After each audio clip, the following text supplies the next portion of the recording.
Hello, my name's Iain Law. I'm a senior lecturer in philosophy at the University of Birmingham, where I teach a second-year course called Sex, Ethics and Philosophy. It normally takes 20 hours of content about sexual ethics. Today I'm going to do a series of lectures amounting to a lot less than that and covering the A-level syllabus and perhaps a little bit more. I'll let you know when I'm going beyond what the A-level syllabus covers. In this first video, I'm going to talk about what I call traditionalist sexual ethics. This is often associated with religious views about the ethics of sex, but it doesn't have to be. There are some people who have a traditionalist sexual ethic even though they are not religious believers. The main features of the traditionalist sexual ethic are a connection between the permissibility of sexual conduct and marriage and procreation. So the core of the view is that sex has a function. Sex has a natural function, perhaps a God-given function, and that function is procreation, bringing into being the next generation of children, and also then bringing them up, raising them to adulthood. It's not just bringing about conception and you're done. The view typically is that in order to successfully procreate, any species, doesn't have to be human beings, has to not just mate, but have a strategy for getting their children to adulthood. And the argument that might be given for this is that biologically, the function of sex is procreation.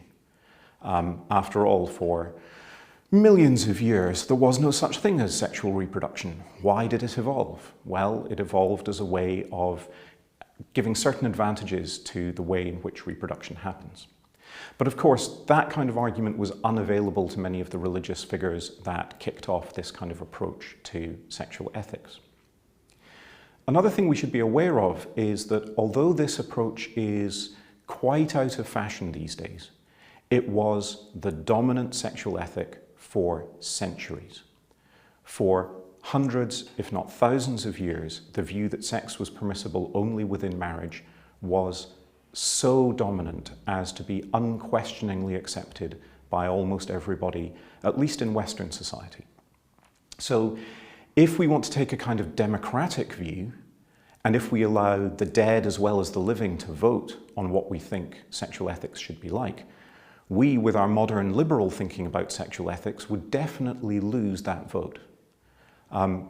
So that gives us some reason to think we shouldn't be too dismissive of this approach, even if we're very confident that our modern day, more liberal approach to sexual ethics based on consent, which I'll talk about in later videos, is correct. The traditionalist view that marriage and procreation are very important to sexual ethics at least deserves a hearing.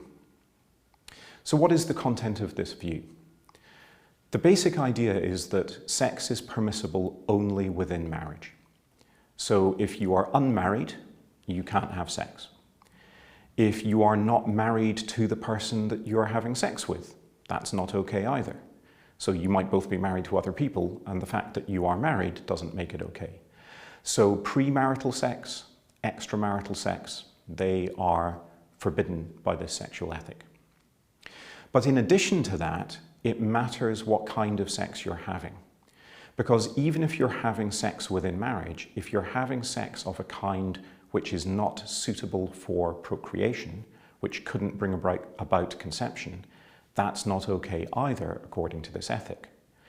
So the natural function of sex is reproduction, and if you are having non-reproductive sex, then that's not okay.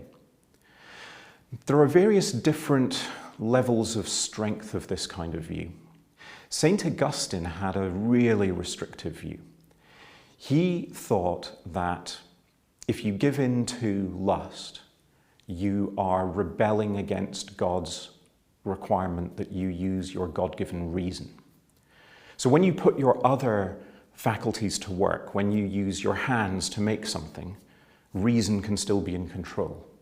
But when you put your sexual faculties to work, he says, reason goes out the window. Lust takes over. And this is a kind of sinful rebellion against God. So you almost think almost any sexual activity would therefore be sinful, according to St. Augustine. But the Bible says that we should go forth and multiply.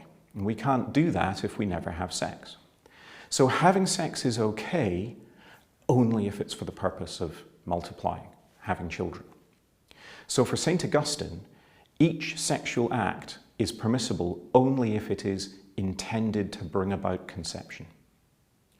So if you are hoping that you're not going to conceive, even if you're having unprotected penis in vagina sex, that's not okay according to St. Augustine. According to St. Thomas Aquinas, however, that would be okay, because what St. Thomas says is the act must be of the right kind. And what he means by that is the kind of sexual activity you have must be the kind of sexual activity which could, in principle, lead to conception.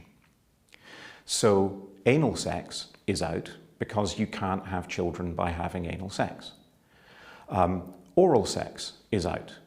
What's important for St. Thomas is where what he calls the emission of semen takes place. The emission of semen must take place with the man's penis inside the woman's vagina. Of course, St. Thomas's view that sex is happening only if there is an emission of semen strikes us as odd. We will probably be quite happy to think that you don't need a penis at all in order for sex to be happening, and semen doesn't have to be emitted or indeed involved.